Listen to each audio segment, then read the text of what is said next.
मेरा नाम साइसुल नटदास है। मैं सेंट जोसेफ स्कूल में पढ़ता हूँ। आपके लिए मैं सौर मंडल के टॉपिक लाया हूँ। मिल्की वे गैलेक्सी क्या है? मिल्की वे गैलेक्सी एक बहुत बड़ा आकाश गंगा है जिसे हम मिल्की वे कहते हैं। मिल्की वे हमारे एंड्रोमेडा से 5,81,400,100 किलोमीटर दूर है। सनलाइट हमारे अर्थ में पड़ने के लिए कितने टाइम लगते हैं? 1 मिनट 20 सेकेंड्स। मून में जो काला काला दाग है वो सब क्या है?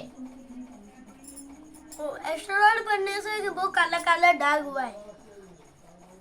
और सन सोलर सिस्टम में जो ग्रहों के बारे में थोड़ा सा बताओ। बुध, शुक्र, इंग्लिश में बताओ। Mercury, Venus, Mars, Jupiter, Saturn, Uranus, Neptune, Pluto, Eris. Shani में जो शनि ग्रह के चारों तरफ एक क्या है? रिंग है। वो किस चीज में बना हुआ है? आइस और बर्फ और धूली से धूली से बना हुआ बना हुआ है। है। और वो ऐसा रिंग और कोई ग्रह में है क्या?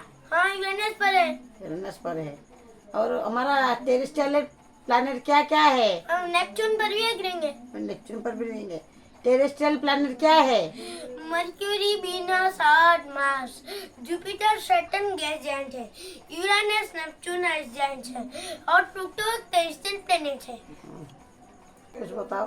ग्लोबल वार्मिंग क्या है? ग्लोबल वार्मिंग आप जो गैस छोड़ रहे हैं वो सब हुआ है क्योंकि नेचुरल पेट्रोल गैस और धूल कणों के बादल जो ऊपर जाते हैं वो सिर्फ क्लाउड में कन्वर्ट होकर सोलर नेबुला का फॉर्मेशन कर बल्कि बहुत से एस्टेरॉइड्स का फॉर्मेशन करते रहते हैं। बल्कि सोलर नेबुला हमारा सोलर सिस्टम जितना ही था क्योंकि सोलर नेबुला डस्ट और गैस का एक बड़ा सा बंडल होता है। ये घर है तारों का जो 1000 प्रकाश वर्ष में फैला होता है। इसे हम फोटो प्लैनेटरी डस्ट कहते हैं। जहाँ से प्लैनेट्स निकलते हैं कि इसे 30 लाख साल 1057 साल लगे इस फोटो प्लैनेटरी डिस्क से प्लैनेट्स बनने में क्योंकि ये प्लैनेट्स अभी भी बहुत छोटे थे।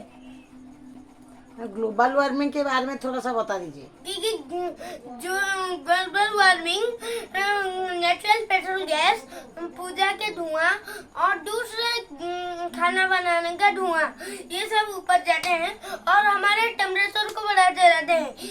एक दिन ऐसा आएगा हमारी पृथ्वी का टेम्परेचर 2000 डिग्री सेल्सियस तक हो चुका होगा।